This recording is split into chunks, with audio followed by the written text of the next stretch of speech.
शुभारंभ रुद्रगीत से हुआ और कल के क्रम में हम आप सब लोगों ने वेणु गीत का माध्यम लेकर के गोपियों के सुंदर भावों को सुना। और आज जो गीत का क्रम बना है वो है गोपी गीत।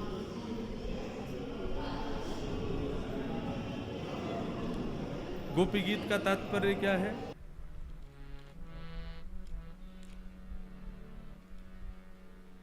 उन वैष्णवों के द्वारा गाया गया गीत जो अपनी प्रत्येक इंद्रिय से कृष्ण प्राप्ति करना चाहते हैं।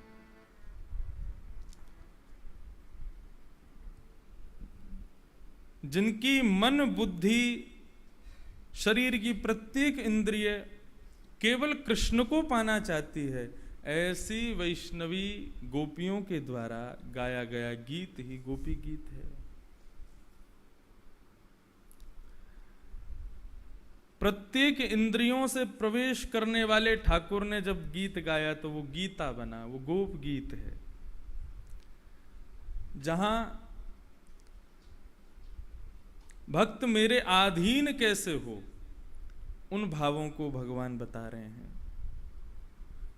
और जब भक्त अधीन हो गया है तब भक्त जो गा रहा है वो गोपी गीत है। भगवान पिता रात्रे शरदोत्फुल्ल मल्लिका विक्षरन्तुं मनश्चक्रे योगमायामुपाश्रित।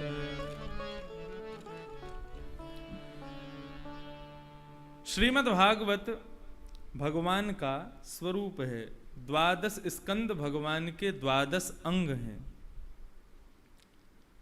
जब हम लोग कथा श्रवण करते हैं 7 दिन में, प्रथम और द्वितीय स्कंद भगवान के दोनों चरण हैं। मतलब जब हम प्रथम और द्वितीय स्कंद सुनते हैं तो उस समय भाव क्या रहता है कि हमने ठाकुर जी के चरणों में प्रणाम किया, प्रथम द्वितीय स्कंद के भाव से। फिर जब चरणों में हमने प्रथम द्वितीय स्कंद से प्रणाम किया तो तृतीय और चतुर्थ स्कंद भगवान के हाथ, तो चरण में झुके हुए भक्त को भगवान दोनों हाथ से उठाते हैं। ये भाव है तृतीय चतुर्थ स्कंद का। और फिर क्या है? पंचम और षष्ठम स्कंद, ये भगवान के दोनों उरु हैं। तो दर्शन कीजिए, प्रथम द्वितीय स्कंद से आपने भगवान को प्रणाम किया, तृतीय चतुर्थ स्कंद से भगवान ने शरणागत भक्त को उठा लिया, और पंचम और षष्ठम स्कंद भगवान के उरु यानी कि उस बालक को, शरणागत को गोद में बिठा लिया। और सप्तम स्कंद भगवान का उदर उसके पास में बिठाया। जैसे बालक को मां अपने पास बिठाती है, ऐसे ठाकुर जी ने उसको बिठाया। नवम और अष्टम और नवम स्कंद भगवान के वक्षस्थल, और दसम स्कंद भगवान का हृदय। तो भगवान क्या कर रहे हैं? जैसे रो रहे बालक को मां गोद में उठा करके गोदी में लिटा के अपने स्तन का पान कराती है, ऐसे ही ठाकुर जी ने संसार माया में पड़े हुए हम सब वैष्णव जो भागवत शरण में आए हैं उनको ठाकुर जी उठा के गोद में बिठाते हैं। सभी स्कंधों का एक प्रकार से स्पर्श मात्र करते हुए फिर ठाकुर जी अपने दसम स्कंद यानी कि हृदय रूपी दुग्ध का रसम प्लावन पान कराते हैं। ये दसम स्कंद भगवान का हृदय, दसम स्कंद। और भगवान का प्राण उस हृदय में है, गोपी गीत। ये पंच प्राण ही रास पंचाध्यायी, जो 5 अध्याय है भगवान के पंच प्राण, लेकिन उनमें जो मुख्य प्राण है वो गोपी गीत है। तो दसम स्कंद के माध्यम से ठाकुर जी हमको रस पिलाते हैं। अब बालक जब दूध पी लेता है, फिर उसके पेट के दूध को पचाने के लिए माँ क्या करती है, फिर उसको अपने कंधे पर लगा के पीछे से थप्पी देती है। तो एकादश स्कंद क्या है? एकादश स्कंद भगवान का ललाट है, मस्तिष्क। बालक जब दूध पी लेता है तो माँ पहले उसको देखती है, ललाट का दर्शन होता है बालक को, फिर एक भुजा से उठा करके ठाकुर जी उसको अपने हृदय से लगा के उसको थप्पी देते हैं। श्रीनाथ जी का पूरा जो अंग है वो 12 स्कंदों में परिलक्षित हो जाता है। जो उठी हुई भुजा है वो 12 स्कंद बताई गई है। तो उस 10वें स्कंद में भी भगवान का प्राण स्वरूप ये गोपी गीत, जिसका सुंदर श्रवण आज हम करने के लिए यहाँ एकत्रित हुए हैं। मैं माला पहनता नहीं, लेकिन मोंगरा मुझे बहुत प्रिय है, और अगर इनको पहन के रखेंगे तो आज हमारा पटका इधर उधर होता रहेगा। ठाकुर जी से आज गोपी भाव से मिलने जा रहे हैं, तो नेक्स्ट स्वरूप भी तो ठीक ठाक रहे, लेकिन इसकी भी सुगंधी आती रहे, इसलिए यहीं रख देते हैं। नहीं, यहाँ आ जाओ। लो,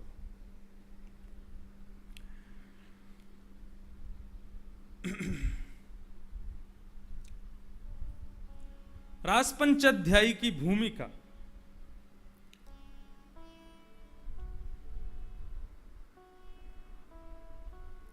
गोपियों की इच्छा पूर्ण करते हुए भगवान ने मनश्चक्रे, मन बनाया कि मैं इनके साथ रासव विहार करूं। गोपियों ने क्यों मन बनाया?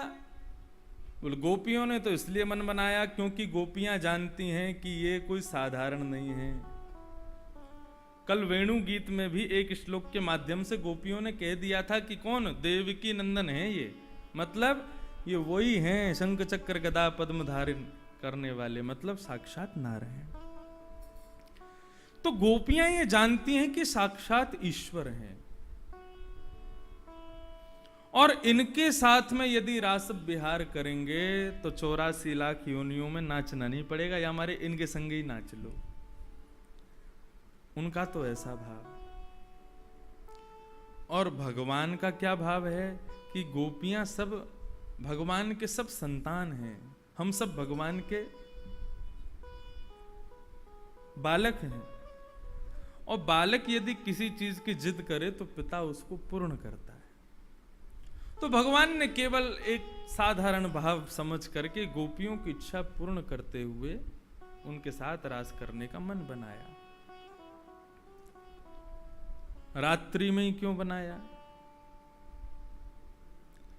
क्योंकि भगवान की इसी अंतरंग लीला पर ही तो लोग संदेह कर बैठते हैं।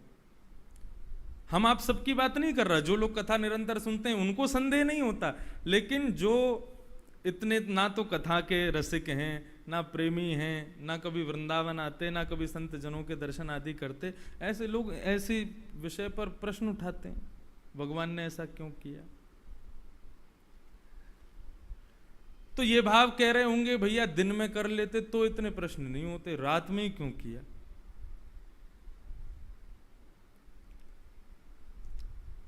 मनुष्य के वो 2 सत्र भगवान ने दिए, एक तो प्रातः काल, एक रात्रि काल, और दोनों का नियम क्या बना दिया?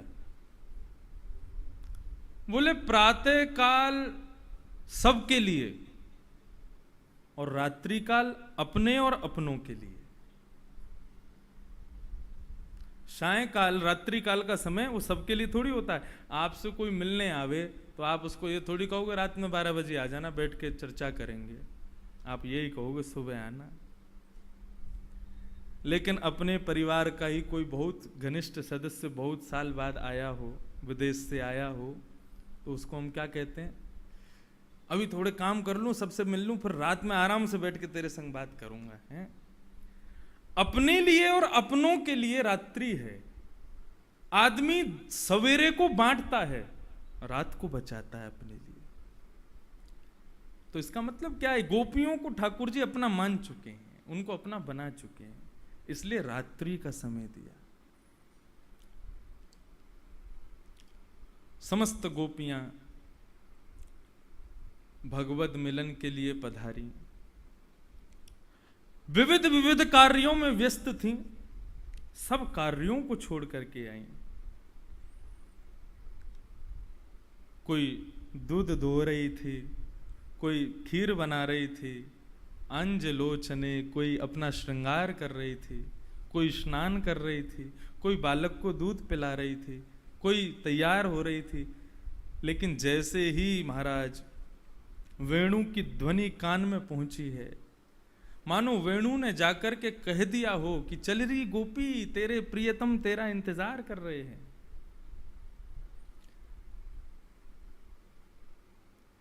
जिससे आप बहुत प्रेम करते हैं, यदि वो आपको आमंत्रण भेजे तो आप 100 काम छोड़ के भागते हैं। हमारे पूज्य पिताजी महाराज के पूज्य सदगुरुदेव भगवान, मैंने उनका सचल दर्शन किया है 5 महीने तक, लेकिन स्मरण में नहीं है। 5 महीने के बाद लोग का याद रहे। लेकिन मैंने सुना है कि जब कभी भी कोई संत महापुरुष पधारते थे और यदि गुरुदेव भगवान उस समय प्रसाद पा रहे होते थे, तो प्रसाद को प्रणाम करके थोड़ी देर के लिए हाथ धोकर उनके पास बैठ जाते, भाई बहुत जरूरी काम से आए हैं।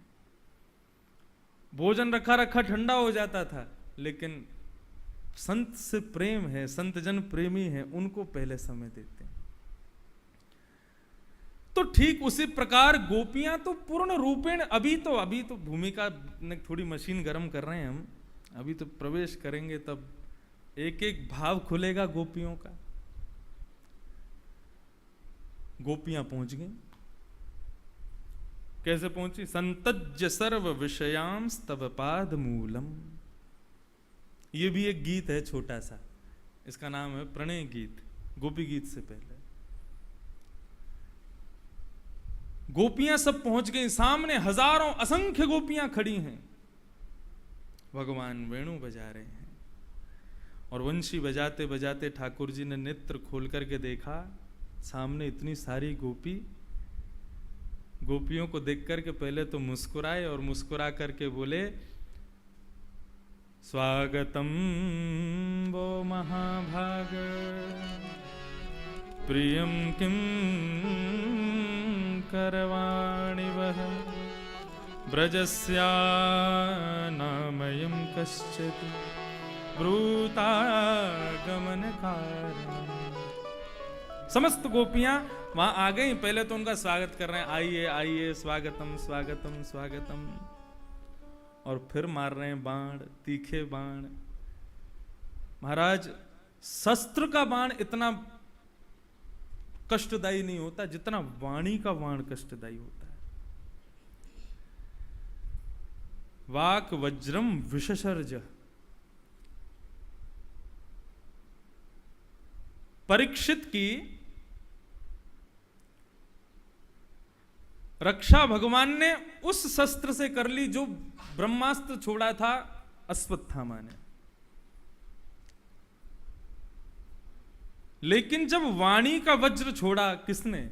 शमीक ऋषि के पुत्र श्रृंगी ने, तब भगवान ने भी रक्षा नहीं की, तब रक्षा करने भगवान की कथा आई, तब भगवान की कथा ने रक्षा की। नहीं तो जिस परीक्षित की रक्षा गर्भ में की, उस परीक्षित को मरने का श्राप लगा, 7 दिन बाद तक्षक सर्प डसेगा, तो भगवान को तब भी प्रकट हो जाना चाहिए था, भाई तेरी रक्षा फिर कर दूंगा मैं। लेकिन नहीं, तब भगवान प्रकट होकर के कुछ नहीं कर पाते। वाणी के वज्र से रक्षा करने के लिए श्रीमद् भागवत का प्रादुर्भाव हुआ। 7 दिन तक सुखदेव जी ने कथा सुनाई, तब जाकर के परीक्षित को मुक्ति प्राप्त हुई। भगवान ने क्या वाणी का वज्र छोड़ा? ब्रूतागमन कारणम। आप सब क्यों आई हो? किसी को आपने बुलाया है और वो आपके मिलन का बहुत पिपासु है, बेचारा 100 काम छोड़ करके आपके सामने खड़ा है, और आप उससे कह रहे हो कि आप आए क्यों हो? ये तो वही हो गया कि भैया भोजन पे आपने हमको बुलाया और हम घर से कुछ खा पी के गए नहीं, आपके घर पहुंचे, बढ़िया मेवा मिलेंगे, आप हमसे पूछ रहे हो क्यों आए हो?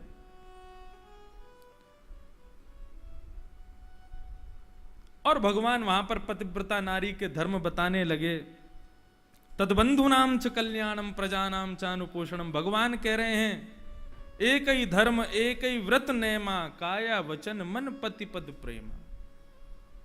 एक ही धर्म है, एक ही नियम है स्त्री के लिए, तो अपनी काया से, अपने वचन से, मन से पति को प्रेम करे। गोपियों ने उसको उत्तर में फिर प्रणय गीत सुनाया और भगवान से कहा, चित्तम सुखेन भवता पहितुम ग्रहेषु। हम चली जाएं? जाओ, ठीक है, तो हमारी एक वस्तु आपके पास है, वो हमको दे दो। मैं केवल एक सूक्ष्म में ही पहले आपको पूरा एक भाव समझा दे रहा हूं और फिर प्रवेश करेंगे। बोले हमारा मन आपके पास है, वो मन हमको दे दो, क्योंकि मन के बिना वापस जाएंगी तो फिर काम नहीं बन पाएंगे। जब ये बात कही कि मन आपके पास है, ये बात सुन करके भगवान प्रसन्न हो गए। बोले हम तो परीक्षा ले रहे थे, आप वास्तव में हमसे प्रेम करती हैं कि नहीं। अब आप कह रहे हैं कि मन ही दे दिया, तो फिर हम आपके संग रास करेंगे। रास किया, भगवान के गोपियों के संग रास किया। कामदेव आए, उनको परास्त कर दिया भगवान ने। गोपी गीत गाया क्यों, वो स्थिति यहां प्रकट हो गई। क्या हुआ? रास करते करते करते करते करते करते करते करते और भगवान तत्रैवांतर धीयते, गोपियों के बीच में हंस रहे हैं, खेल रहे हैं, नाच रहे हैं, गा रहे हैं। गोपियां इतनी प्रसन्न हो रही हैं कि हमें आज वो मिल गया जिसके लिए हम वर्षों से तपस्या कर रही हैं। और हंसते खेलते नाचते हुए उन गोपियों के मध्य से अचानक भगवान अंतर ध्यान हो गए। क्यों? यही तो बात समझने की। अब यहां से आप प्रसंग को सुनें।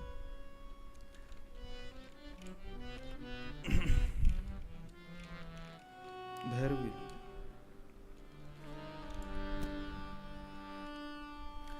राहस बिहार के बीच में ठाकुर जी का अंतर ध्यान होना क्यों हुए? दूसरा प्रश्न, अंतर ध्यान हो गए कि चलो इसलिए हो गए कि भाई गोपियां आपसे प्रेम करती हैं, आपके प्रति उनके लिए कोई भाव नहीं है। बहुत बहुत सावधानी से सुनिएगा।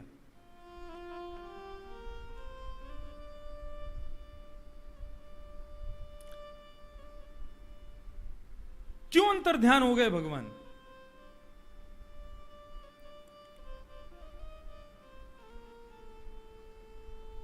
आपसे कोई मिलने आया, आपके हृदय में उसके प्रति कोई प्रेम नहीं है, प्रीति नहीं है, तो थोड़ी देर मिलके आप चले जाओगे। लेकिन आपसे कोई ऐसा व्यक्ति मिलने आया जो आपसे बहुत प्रेम करता और आप भी उससे प्रेम करते हो, तो उससे बात करते करते पूरी रात निकल जाएगी, आपको पता ही नहीं चलेगा। आप उठ के जाओगे वहां से, 100 काम, फोन भी साइलेंट कर लोगे, बोले बजता रहे, अभी बात चल रही है।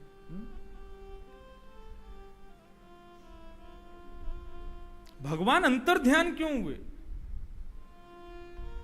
क्योंकि ये नहीं है कि गोपियां भगवान से प्रेम करती हैं। स्पष्ट रास पंचाध्यायी में सुखदेव जी कहते हैं कि भगवान भी गोपियों से प्रेम करते हैं। और यदि भगवान प्रेम करते हैं तो ऐसे जाना तो उचित नहीं था, ऐसे उनको जाना नहीं चाहिए था। क्यों गए भगवान? जब सुखदेव जी ये बात बता रहे थे कि गोपियां सब काम छोड़ करके और भगवान के पास चली गईं, तो परीक्षित के हृदय में प्रश्न उठ गया। परीक्षित क्या कहते हैं कि कृष्णम विदु परम कांतम न तु ब्रह्म तया मुने गुण प्रवाहो परमस्तासाम गुण धियाम कथम।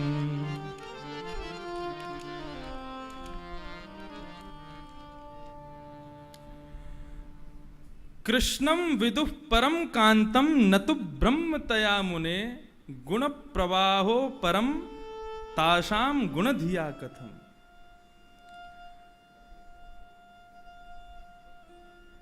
विषय को समझिए, यही समझाना चाहता हूं। परीक्षित कह रहे हैं, बोले कि ये गोपियां भगवान को अपना कांत मानती हैं, गोपियां भगवान को अपना प्रियतम मानती हैं, गोपियां भगवान को अपना पति मानती हैं। मैंने अभी तक तो यही सुना था कि भगवान के समान बनने के लिए तो भगवान के जैसा होना अब जरूरी है। और भगवान कौन है? बोले त्रिगुणातीत, ना तो रजोगुण, ना तमोगुण, ना सतोगुण, कोई भी गुण नहीं है भगवान के। भगवान तो निर्गुण है। और ये गोपियां जो रजो तम सत्व गुण वाले पति में भाव रखती है पत्नी, वैसा भाव भगवान के लिए रखती है। ये बात को समझ रहे हैं ना? कैसे उनको पा सकती हैं? ये उनके प्रति कांत भाव कैसे रख सकती हैं? और उसके बाद भगवान इनसे रास करने के लिए क्यों आ गए जब यही भाव है? तो वहां पर शुकाचार्य जी को क्रोध आया। आज तक क्रोध नहीं आया, पहली बार क्रोध आया। उक्तम पुरस्तादे तत्ते चेद्यः सिद्धिं यथागतः द्विषन्नपि ऋषिकेशं किमुताधोक्षज प्रियम्।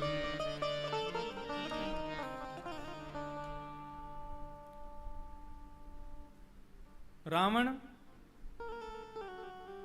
भगवान से द्वेष करके वैकुंठ पा सकता है। शिशुपाल भगवान को गालियां देकर के उसका उद्धार हो सकता है।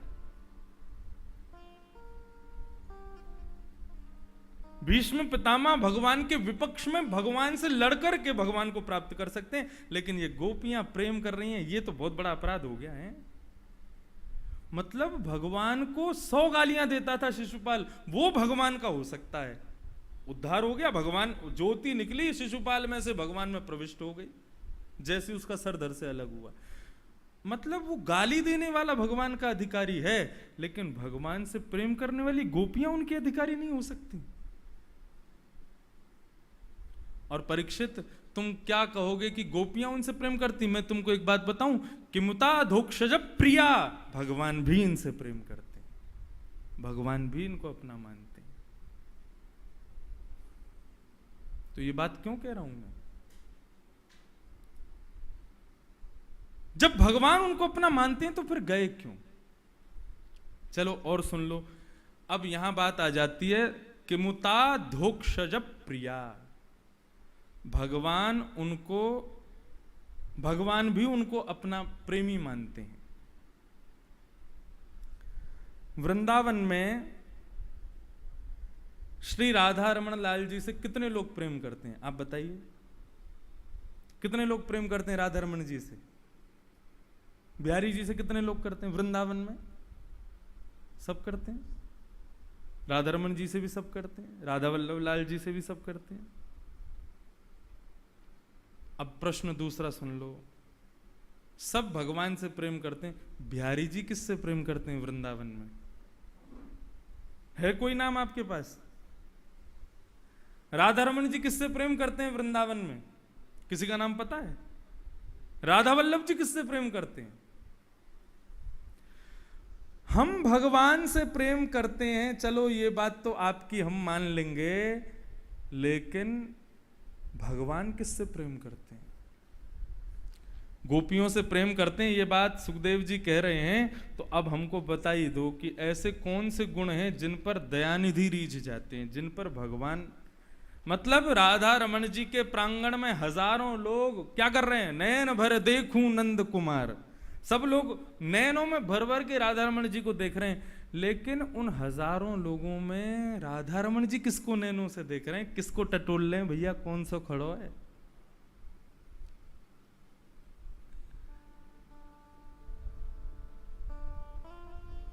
बिहारी जी किसको देखते हैं? श्रीनाथ जी। श्रेष्ठता इसमें नहीं कि आप भगवान को देखो, श्रेष्ठता उसमें है कि मंदिर में आप गए तो ठाकुर जी के नेत्र खड़े हो जाएं, वाह आज तो भाई इंद्रेश आया है, उनके नेत्र हमको देख लें। और उनके नेत्र के योग्य बनने के लिए भगवान के प्रियतमों के लक्षण बताए गए। आज प्रेमियों की बात है, तो ध्यान से सुने। भगवान किसको अपना प्रियतम मानते हैं?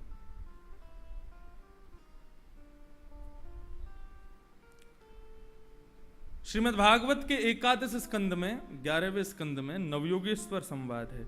कभी अभी अगर ये लॉकडाउन की श्रृंखला बढ़ती रही, ऐसे ही चलता रहा, क्योंकि हम तो भैया गवास लगती है हमें कि कुछ गाँव में कुछ बोलें। हमारे पूज्य नाना जी कहते थे कि भाई ब्यास बनवे के बाद फिर गवास लगे, कौने सुनाऊं कौने बताऊं, बात हिलग की कासों कहिए। फिर तो यूं लगे छोटे छोटे बालक को भी बैठा लेते हैं, सुनो बैठो सुनो समझो हम ये बताना चाह रहे हैं।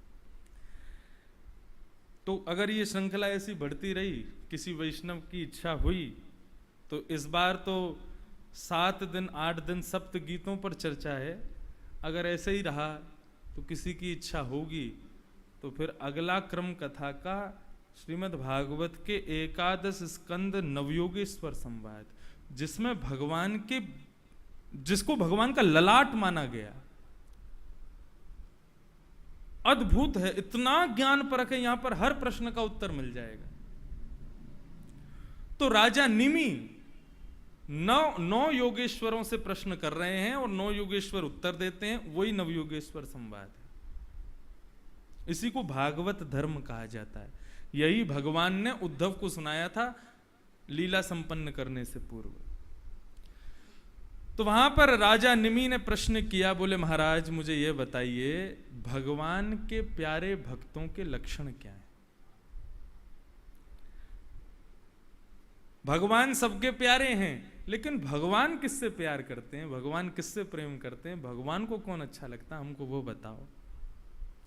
तो हरि नाम के योगेश्वर वे उत्तर दे रहे हैं।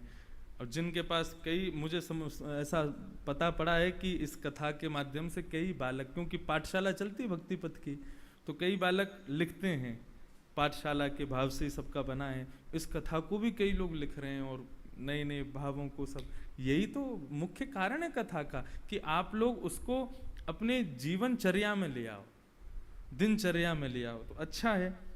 तो सब लिख लीजिए भगवान के प्रियतम भक्तों के लक्षण क्या है।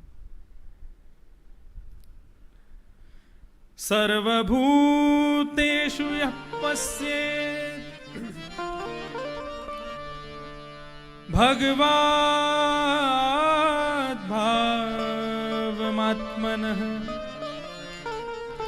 सर्वभूतेषु यः पश्येत् भगवद्भावमात्मनः, भूतानां भगवत्यात्मन् येषु भागवतात्मः। सर्वभूतेषु यः पश्येत् भगवद्भागवतात्मनां, भूतानि भगवत्यात्मन् येषु भागवतोत्तमः। उत्तम भागवत के लक्षण, 3 प्रकार के भक्त होते हैं भगवान के। पहले होते हैं उत्तम, दूसरे होते हैं मध्यम और तीसरे होते हैं साधारण। यहां पर अधम भक्त नहीं हो, भक्त है उसको अधम कैसे कहोगे, इसलिए साधारण। तो पहले भक्त का लक्षण, जो उत्तम भक्त, जो भगवान के प्रियतम हैं, उनके लक्षण क्या है? बोले सर्वभूतेषु यः पश्येत्, बोले सभी प्राणी मात्र में जो भगवान को देखते हैं, सब में भगवान को देखते हैं। और केवल इतना ही नहीं, सब में भगवान को देखते हैं और भगवान में सबको देखते हैं। ये 2 लक्षण जिसमें वो भगवान के प्रियतम रूपी भक्त हैं। नामदेव जी महाराज एक गांव में गए, एक गुफा में जाके रहने लगे। गांव के लोगों ने आकर के कहा कि प्रभु ये गुफा में आपके लिए नहीं है ये गुफा। बोले क्यों? बोले इसमें भूत रहता है और यहां से गुजरने वाले लोगों के साथ वो बहुत ऐसे कृत्य करता है जो अच्छे नहीं है, वो लोगों की जान ले लेता है। आप यहां मत बैठो। नामदेव जी बोले अब तो हम बैठ गए, अब तो यहीं रहेंगे। रात्रि का समय हुआ, नामदेव जी अपना माझा विठ्ठल विठ्ठल विठ्ठला, माझा विठ्ठल पांडुरंगा, माझा विठ्ठल विठ्ठल विठ्ठला, माझा विठ्ठल पांडुरंगा, माझा विठ्ठल विठ्ठल विठ्ठला, माझा विठ्ठल पांडुरंग, माझा विठ्ठल विठ्ठल विठ्ठला, माझा विठ्ठल पांडुरंग। पंढरपुर में ऐसे ही गाते हैं, इसी धुन में गाते हैं। माझा विठ्ठल विठ्ठल विठ्ठला, माझा विठ्ठल पांडुरंग,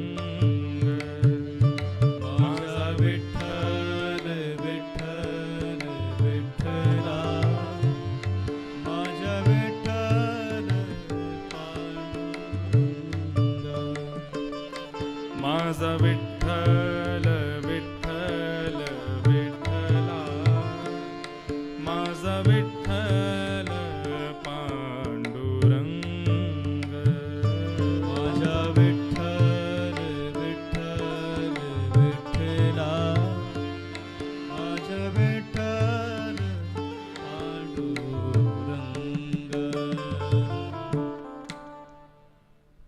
विठ्ठल विठ्ठल कीर्तन कर रहे थे। अब करताल बजाते कीर्तन करते करते करते करते नेत्र खोल करके देखा, सामने एक हाथी खड़ा है। हाथी को देखने लगे, देखते ही देखते देखते ही देखते वो घोड़ा बन गया, घोड़े से छोटा सा चूहा बन गया, फिर विशाल एक जीव बन गया। कभी राक्षस बन जाए, कभी भूत बन जाए, कभी पिशाच बन जाए, बार बार रूप बदलने लगा, डराने लगा नामदेव जी को। नामदेव जी उसको देख के मुस्कुराने लगे, और मुस्कुराते हुए नामदेव जी ने साष्टांग दंडवत किया। पुंडलीक वरदे श्री हरि विठ्ठल प्रणाम किया। जय हो विठ्ठलनाथ, आपके श्री चरणों में प्रणाम।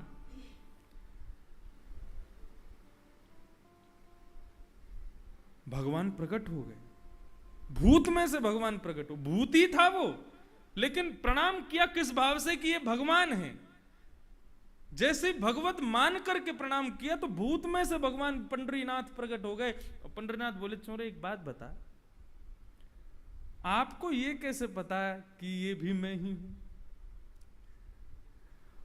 नामदेव जी बोले, प्रभु देखो, पहली बात तो ये आप कहां नहीं हो, खंबायु अग्निम सलिलम महिम च, सब जगह आपका निवास है। दूसरा भाव ये प्रभु, ये कभी हाथी बनना, कभी घोड़ा बनना, कभी चूहा बनना, कभी इतना बड़ा जीव बनना, कभी इतना सा बनना, इतने गुण रूप बदलने के तो केवल मेरे पंडरीनाथ में, किसी भूत में नहीं हो सकते। अरे भूत में ऐसे गुण थोड़ी आ जाएंगे और रूप बदलता रहेगा।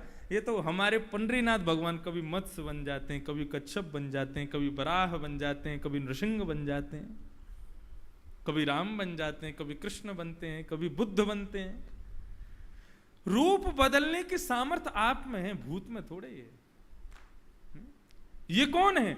ऐसे ही तो भगवान के प्रियतम होते हैं, जो सब में भगवान को देखें, और दूसरा बात, जो भगवान में सबको देखें।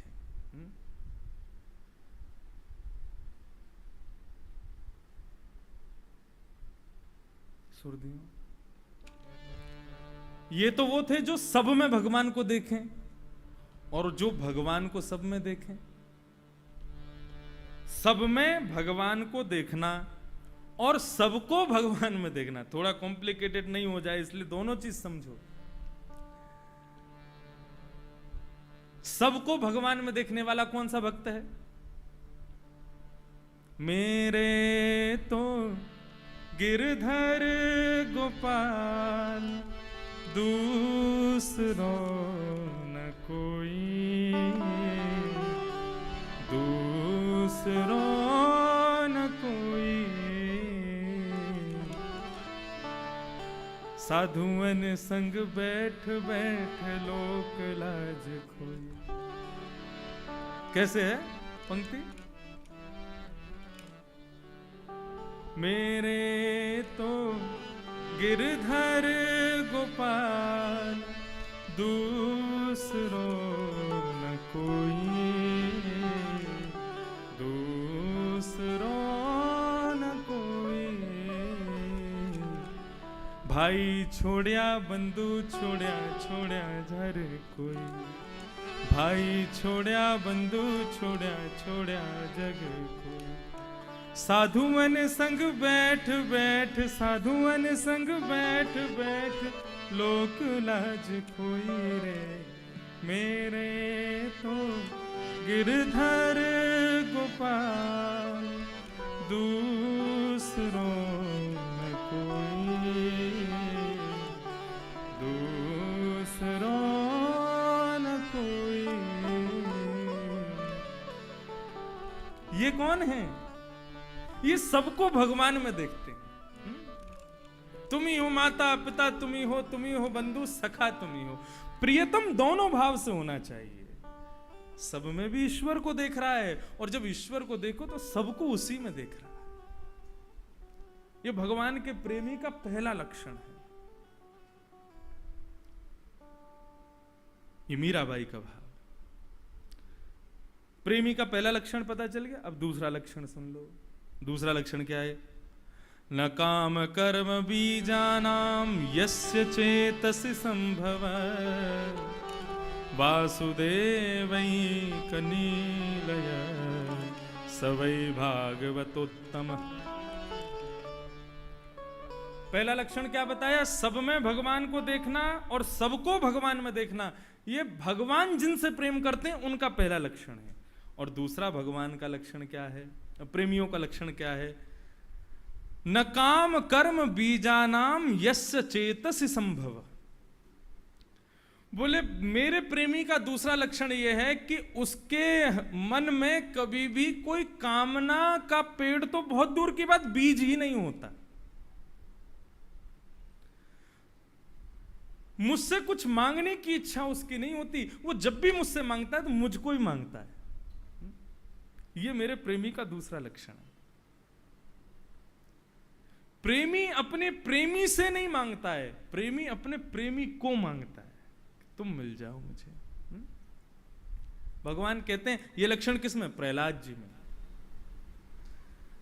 प्रहलाद जी महाराज के पास भगवान नृसिंह प्रकट हो गए। नृसिंह ने प्रकट होकर के प्रहलाद जी को अपनी गोद में बिठाया। गोद में बिठा करके जीभ से चाटने लगे, अपने वर्द हस्त से उनके केशों को संभालने लगे और प्रहलाद से कहने लगे, प्रहलाद यदि मैंने आने में देरी कर दी हो तो क्षमा कर देना। बेटा कुछ मांग ले।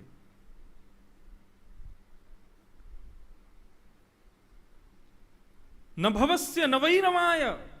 वहां प्रहलाद जी कहते हैं जो आपने शंकर को नहीं दिया, जो आपने ब्रह्मा को नहीं दिया, जो आपने लक्ष्मी को नहीं दिया, वो आपने इस दैत्य पुत्र प्रहलाद को दे दिया। बोले क्या? बोले आपने कभी शंकर जी को गोदी में बैठाया? बोले नहीं बैठाया। बोले मुझे बैठाया। आपने कभी ब्रह्मा जी को जीभ से चाटा? बोले कभी नहीं चाटा। बोले मुझको चाटा आपने, अधरामृत से मुझको चाटा आपने। कभी अपना हाथ लक्ष्मी के सिर पर रखा? बोले कभी नहीं रखा। बोले आपने वरदस्त मेरे सिर पर रख दिया। सब कुछ तो दे दिया, अब क्या मांगू? बोले फिर भी कुछ मांग ले। तब प्रहलाद जी महाराज कहते हैं ऐसा वरदान दे दो कि मेरे हृदय में आपसे कभी कुछ मांगने की इच्छा ही पैदा नहीं हो। कामानाम हृदय संरोहम भवतस्तु वृणे वरम। ऐसा वरदान दे दो कि मैं आपके सामने भले ही मैं पहले से सोच के रखूं कि भगवान से ये मांगूंगा, लेकिन जैसे ही आपको देखूं सब भूल जाऊं।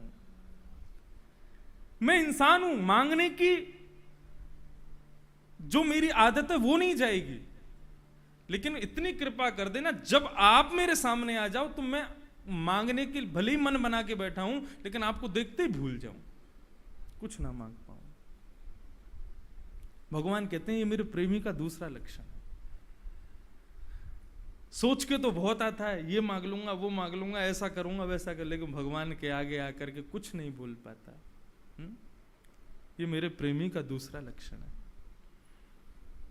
प्रेमी का तीसरा लक्षण क्या है? याद रखिएगा इन लक्षणों को, ये बहुत विशेष, ये वो लक्षण हैं जिन लक्षणों को धारण करके आप लॉकडाउन खुलते ही जैसे ही मंदिर में प्रवेश करोगे तो श्री राधा रमन जी हजारों को नहीं केवल तुमको देखेंगे। यही तो हम चाहते हैं। एक कोर कृपा की कर दो लाडले श्री राधे, वही तो चाहिए हमको।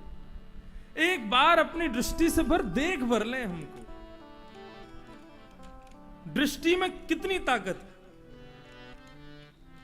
पूतना के आते ही भगवान ने अपने नेत्र बंद कर लिए। लोग भाव बताते हैं, बोले नेत्र भगवान ने बंद नहीं किए, नेत्रों ने खुद को अपने आप बंद कर लिया। बोले क्यों?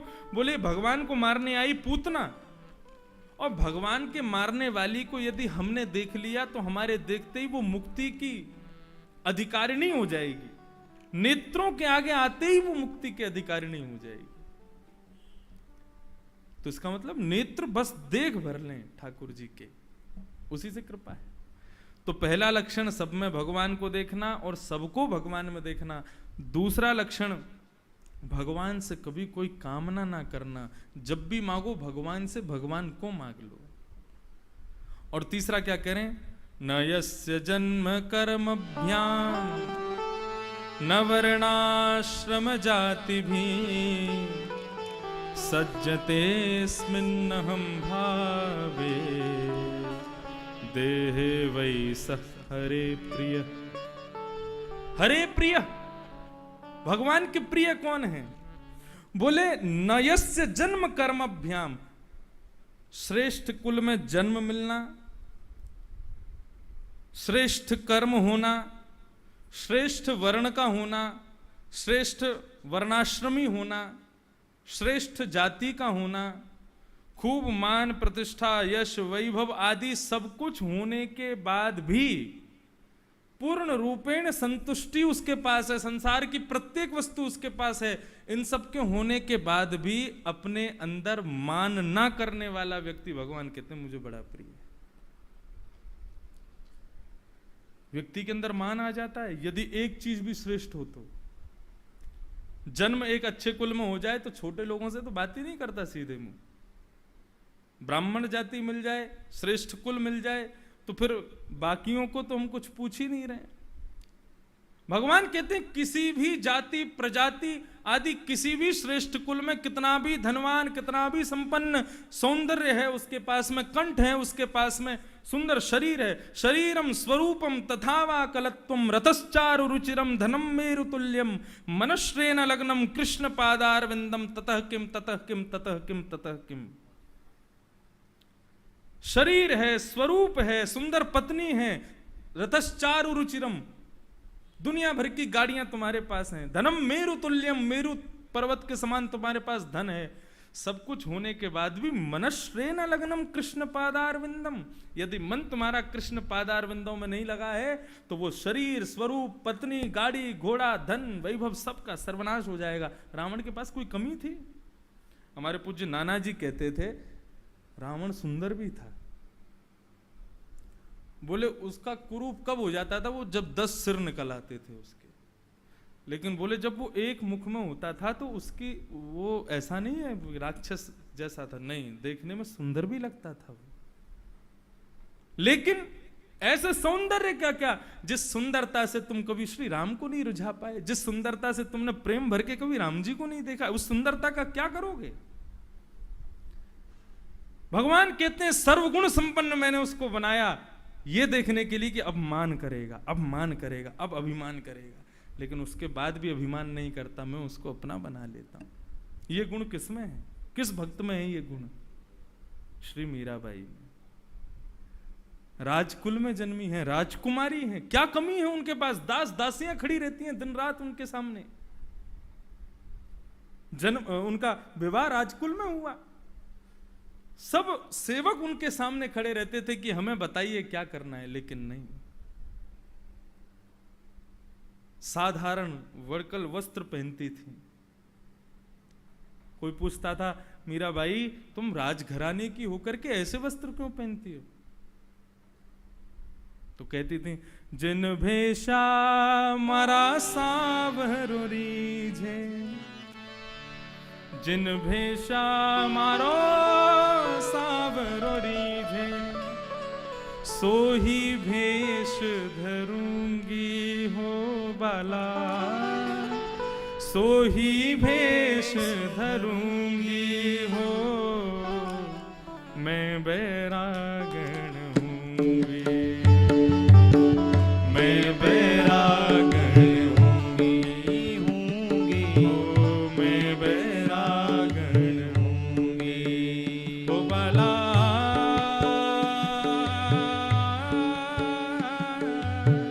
मैं बैरागण हूँगी, मैं बैरागण हूँगी, माला में तो मैं बैरागण हूँगी। क्यों हूँगी बैरागण? कोई पूछ रहा है तुमको क्या जरूरत है बैरागण होने की, तब क्या कहती हैं? जा भेषा मारा सावरो रीझे, जा भेषा मारा सावरो रीझे, जिन भेषा मारो सावरो रीझे, जिन भेषा मारा सावरो रीझे, ओ सोही भेष धरूंगी हो, सोही भेष धरूंगी, मैं बैरागण हूँगी, मैं बैरागण हूँगी। महाराज पैंट शर्ट पहनना कोई बुरी बात थोड़ी है, आप बढ़िया पहनो। राधा रमन जी के मंदिर में, श्रीनाथ जी के मंदिर में, श्री गोवर्धन लाल जी के मंदिर में खूब पैंट शर्ट वाले भी देखते हैं हमको। पैंट शर्ट पहन के जाते हो तो ठाकुर जी एक बार नजर उठा के फिर नीचे ही कर लेते हैं। बहुत सारे खड़े पैंट शर्ट वाले तो, लेकिन महाराज लोग हमसे पूछते हैं आप धोती क्यों पहनते हो, आप बगलबंदी क्यों पहनते हो, आप तिलक क्यों लगाते हो, आप पटका क्यों पहनते हो, आप चोटी क्यों रखते हो? अरे भैया मंदिर में हजारों पैंट शर्ट वाले खड़े हैं, लेकिन उनके बीच में जैसे ही हम धोती पहन के जाते हैं तो राधा रमन जी कहें भैया कोई अपनो आए हो या कुछ देख तो लूं। जिन भेषा मारो सावरो रीझे, जिन भेषा मारो सावरो रीझे, ओ सोही भेष धरूंगी हो, सोही भेष धरूंगी, मैं बैरागण हूँगी, मैं बैरागण हूँगी, मैं बैरागण हूँगी। जय हो।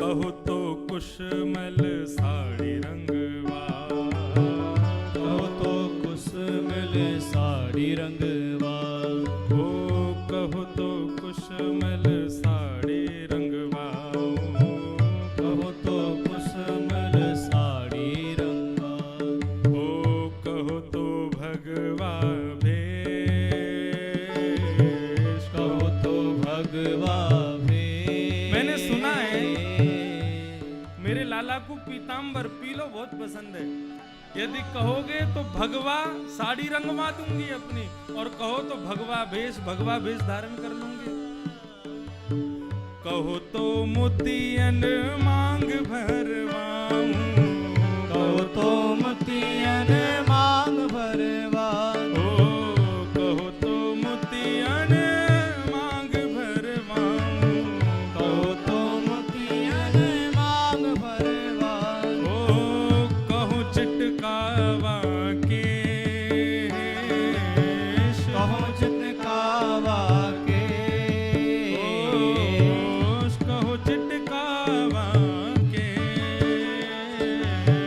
कहूँ चतकावा के ओ बाला मैं बैरागण होंगे, ओ होंगे मैं बैरागण होंगे। आपसे बाला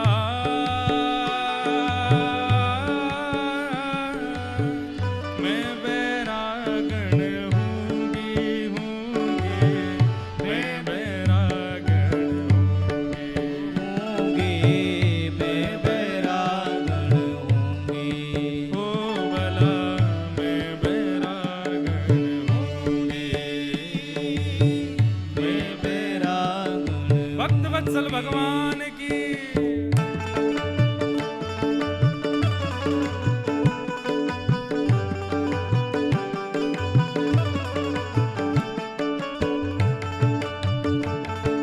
श्री गिरधर लाल की जय।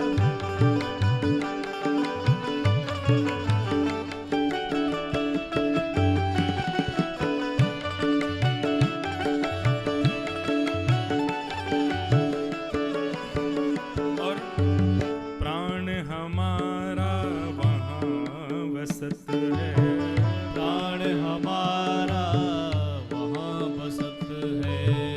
यहाँ तो खाली भेष। यहाँ तो खाली भेष। मीराबाई कह रही है मैं तो केवल शरीर से यहाँ बैठी हूँ, प्राण तो हमारे गिरधर लाल में बसे हैं। प्राण हमारा वहाँ बसत है, प्राण हमारा वहाँ बसत है। ओ यहाँ तो खाली भेष। यहाँ तो खाली भेष। मीत पिया परिवार सुहु है, मीत पिया परिवार सुख है। मीत पिया परिवार सुहु है, मीत पिया परिवार सुख है। मीत पिया परिवार सोई है, मीत पिया परिवार सोई है। ओ कहीं तिनका तोड़ हो बाला, कहीं तिनका तो ओ मैं बैरागण होंगी, होंगे मैं बैरागण होंगे। ओ बाला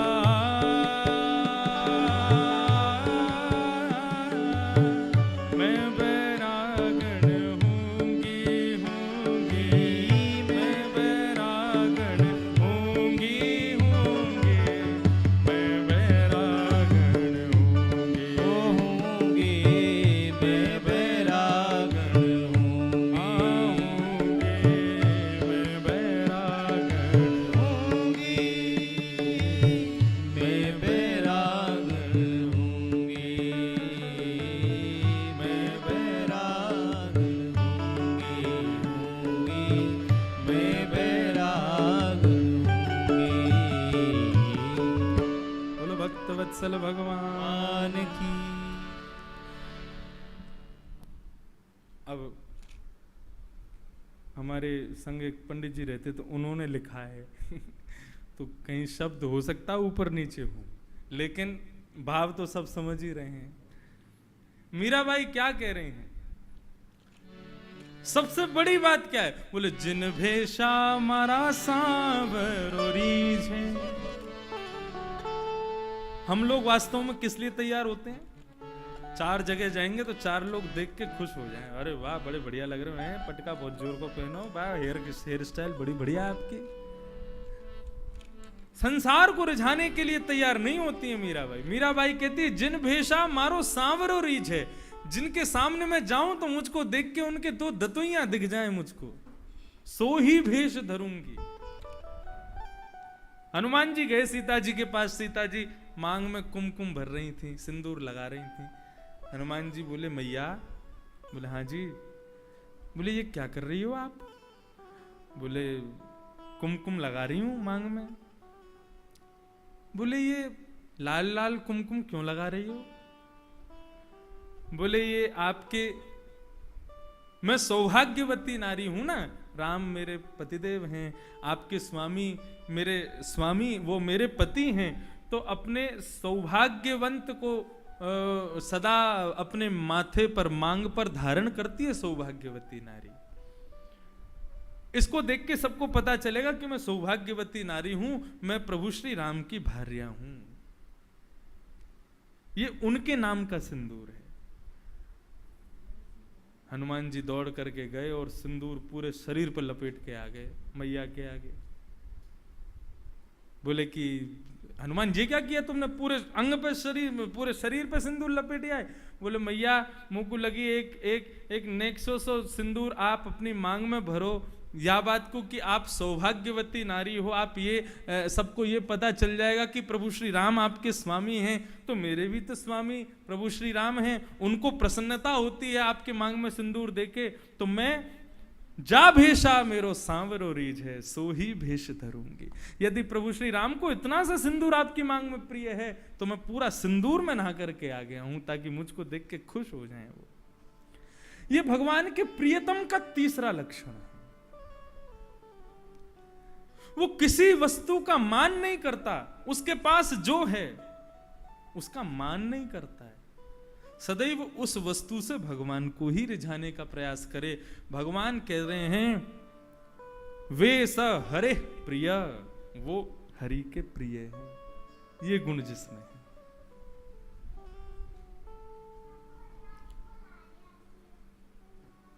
न यस्य स्वपर इति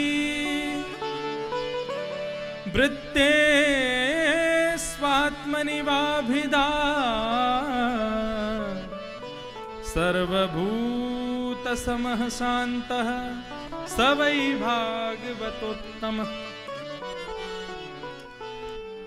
मेरे प्रियतम भक्त का चौथा लक्षण क्या है? बोले वो अपना पराया ये भेद कभी नहीं करता। ये मेरा है, ये तेरा है, और ये हमारा होना चाहिए, ये उसका है, ऐसा जो बोले हर वस्तु में जो भेद करता है, भगवान कह रहे हैं भेद करने वाला भी मेरा प्रियतम नहीं होता, जो किसी में भेद ना समझे। हरिराम व्यास जी सब कुछ छोड़ छाड़ के वृंदावन आ गए, बहुत बड़े विद्वान थे। तो वृंदावन में बिहारी जी रोज दर्शन करने जाते, तो पुजारी जी उनको बिहारी जी का प्रसाद, पकौड़ी आदि जो बिहारी जी के प्रसाद में होती वो दिया करते थे। एक दिन हरिराम व्यास जी किसी सत्संग में बैठे बैठे लेट हो गए और बिहारी जी के प्रसाद और दर्शन का जो समय था वो निकल गया। बिहारी जी में आज भी प्रसाद वितरण होता है सब वैष्णवों को, और फिर उसके बाद पुजारियों को, सबको बचने, फिर जो प्रसाद बचता है वो वहां झाड़ू लगाने वाली मेहतरानियों को दिया जाता है, उनको भी प्रसाद मिलता है। तो सबका प्रसाद वितरण हो गया, और फिर जब मेहतरानियों को प्रसाद बांट दिया गया जो झाड़ू लगाती हैं वहां पर, तब हरिराम व्यास जी पहुंचे। जब मेहतरानियों को प्रसाद बट गया, हरिराम व्यास जी पुजारी जी पर बोले, अरे बाबा बहुत देर इंतजार करते रहे, तुम आए नहीं, अब तो बट गो। अब तो सब पुजारी ने भी पा लियो, सब वैष्णवन ने भी पा लियो, अभी अभी मेहतरानी इनको प्रसाद दियो है। तो हरिराम व्यास जी मेहतरानी के पीछे भगे और जाके चरण पकड़ लिया, अरे सुन बहन मुकुन एक प्रसाद दे दो। बोले, अरे राम राम राम राम राम, आप दूर रहो प्रभु, आप हमारा स्पर्श नहीं कर सकते, ये अधिकार नहीं है आपको। अच्छा ठीक है, तो दूर से ही मुझको प्रसाद दे दे। बोले, अब प्रसाद तो मेरे हाथ से छुप गया, मैं आपको कैसे दूं? बोले, अरे बावड़ी कैसी बात करे, चाहे तेरो हाथ हो चाहे मेरो हाथ हो, प्रसाद तो बिहारी जी को ही रहेगो ना, वहां में कैसो भेद है सके। भगवान कहते हैं जो कभी किसी में मेरा तेरा ये भाव ना रखे, किसी में भेद दृष्टि ना लावे, भगवान कहते हैं वो मेरा प्रियतम है, मैं उससे प्रेम करता हूं। विचार कीजिए, इनमें से एक भी गुण हमारे अंदर है, एक भी, और हम अपने आप को भगवान का प्रियतम बताते हैं। हम गोपियों पर उंगली उठाते हैं, गोपियों पर प्रश्न उठाते हैं। अरे गोपियों जैसे बन के तो दिखा, गोपियों के भाव तो देखो।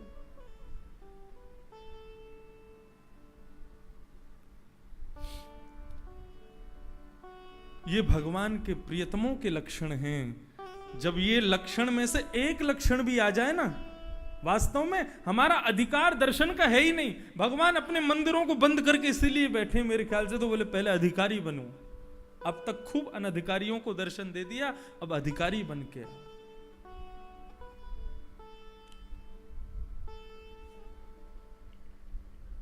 ये भगवान के प्रियतमों के लक्षण हैं। और इन प्रियतमों में भी कौन है? अवस्थाएं होती हैं प्रेमियों की। और वो प्रेमियों की अवस्था कौन कौन सी हैं? उत्तम, मध्यम और साधारण, उसमें भी अवस्था